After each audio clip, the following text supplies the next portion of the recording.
জাপানের উত্তরের হোক্কাইডো অঞ্চলে ৭.৬ মাত্রার শক্তিশালী ভূমিকম্পের পর ৪০ সেন্টিমিটার উচ্চতার সুনামি আঘাত এনেছে।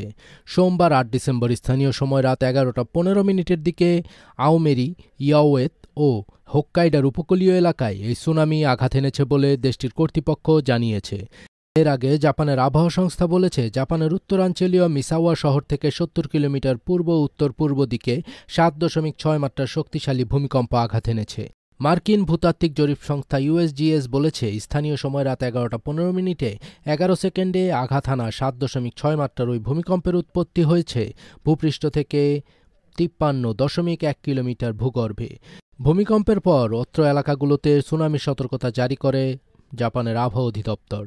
সংস্থাটি সতর্ক করে দিয়ে বলেছে, ৭.৬ মাত্রার ভূমিকম্পের পর জাপানের প্রশান্ত মহাসাগরীয় উপকূলে ৩ মিটার পর্যন্ত সুনামি আঘাত হানতে পারে। দেশটির রাষ্ট্রীয় সম্প্রচার মাধ্যম এনএইচকে বলেছে, স্থানীয় সময় রাত ১১টা ৪০ মিনিটের দিকে আওমেরি থেকে ইয়ৌ পর্যন্ত বন্দর এলাকায় সুনামির আঘাত শুরু হতে পারে। তবে ভূমিকম্পে তাৎক্ষণিকভাবে কোনো হতাহত কিংবা ক্ষয়ক্ষতির তথ্য এখনও পাওয়া যায়নি।